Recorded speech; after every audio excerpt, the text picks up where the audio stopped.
Oh, hey everyone, I'm Big John and welcome to another episode of the Diz Ability Show.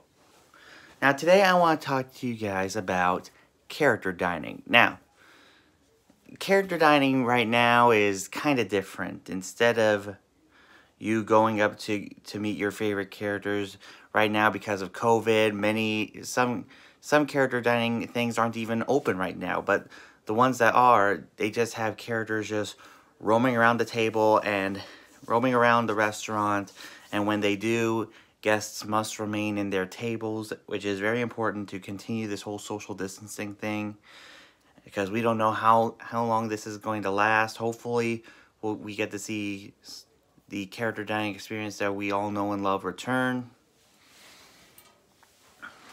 And I'm just going to admit right now, and for those of you who have not seen my previous videos, I am not a huge fan of character dining, but it takes the cast members to help change that.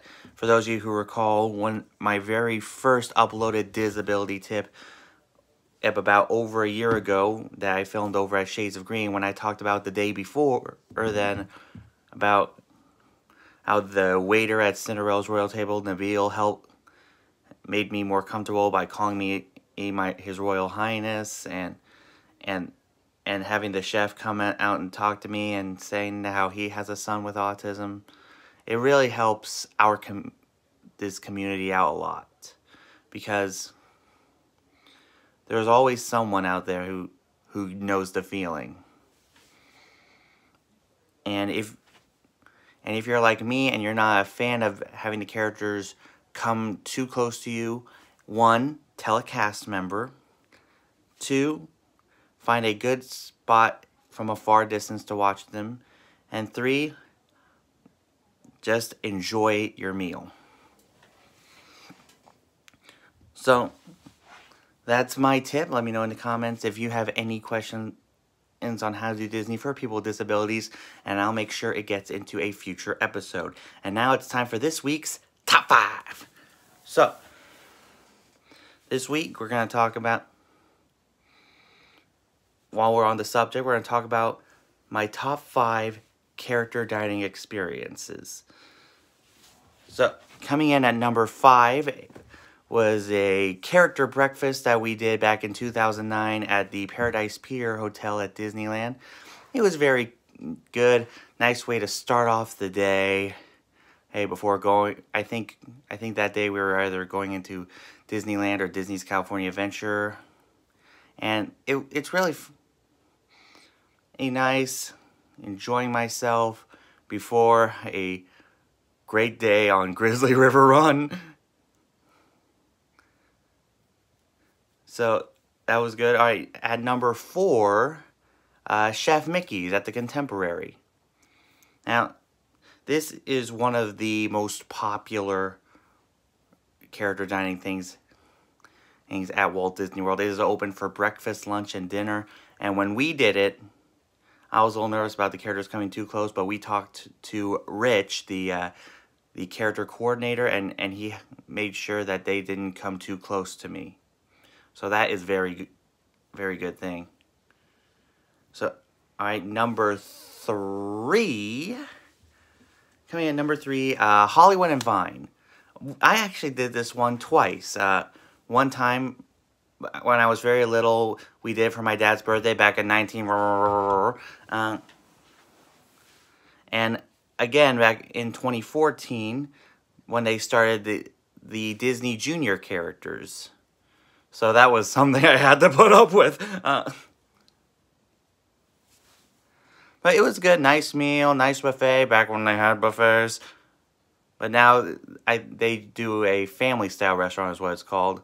That's what Chef Mickey's and Hollywood and Vine are doing right now, family-style instead of buffets, because we don't know when or if buffets are ever coming back. All right, at number 2... the Beast Castle, the Be Our Guest restaurant, Beast Castle. Now, fortunately, there's only one character that meets and greets guests, and that is the Beast. Usually, the Beast would greet guests in his chambers, but now he just roams around the restaurant, and again, You gotta sit still in your tables when he roams around. You know, social distancing and all that jazz. And now my number 1 character dining experience, the Tusker House at Animal Kingdom. Now, I know I mentioned in the past, whenever we go to Animal Kingdom, we always go to Pizzafari. But one time when we went with my uncle, I gratefully made an exception. Now, the character coordinator, the character coordinators are a haven. Because he has a relative with disabilities, and he knew the struggle, and his way of saying thank you to me was he gave me a Dream Fast Pass. Now, if you don't know what a Dream Fast Pass is, or if you haven't seen some of my Citizens of Hollywood Cavalcade videos, first of all, shame on you. But it is a Fast Pass that lets you go to any one Fast Pass attraction that you want at any one time you choose during your stay. We didn't use it. We kept it as a souvenir.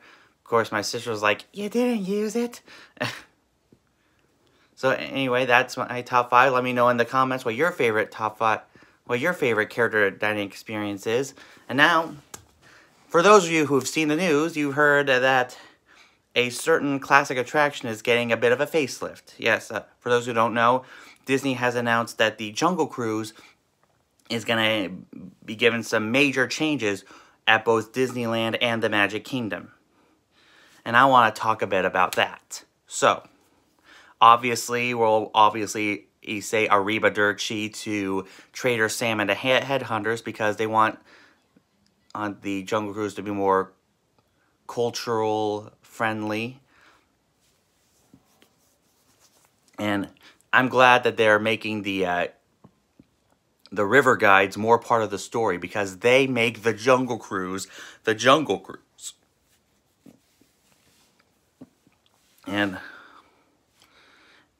I'm glad that they're going to be sticking to their humor and their jokes. I'm glad they're going to be coming up with some new humor, but I am hoping that they keep the backside of water, because that is the number 1 thing in the Jungle Cruise. And I'm glad that they're replacing the natives up a pole with different cultural people up a pole. I think that is very good to keep the Jungle Cruise cultural friendly. But hopefully hopefully this and the thing they're doing with Splash Mountain are the only 2 things at the moment that they're going to keep with the whole politically correct stuff. So, let me know in the comments what you think about the whole Jungle Cruise stuff. And anyway, that's this week's show. Like I said, let me know in the comments if you have any questions on how to do Disney for people with disabilities, and I'll make sure it gets in a future episode. Now, for this week's shout-outs. Now, every week we're mixing up the shout-outs because we got more people supporting us. Just like my new friend Michael over at Mousepiration. Check out his YouTube channel, and he also does a podcast, Mousepiration. Make sure you check him out. Also, be sure to check out Sabal or Sobal or something like that. Sabal family vlogs. They go down to Disney all the time. They live in Claremont, Florida. Make sure you check out their videos. And make sure also my good friend CJ over at Disney Planning Guide. She does Diz Week's News every Tuesday night at 7 p.m. Eastern. So check her out. If you want to get on the California side of the whole Disney stuff, make sure you check out my California buddies over at Fresh Baked Disney. And for the latest attraction news, make sure you check out my good friends at Attractions Magazine. And until next time, may the mouse be with you.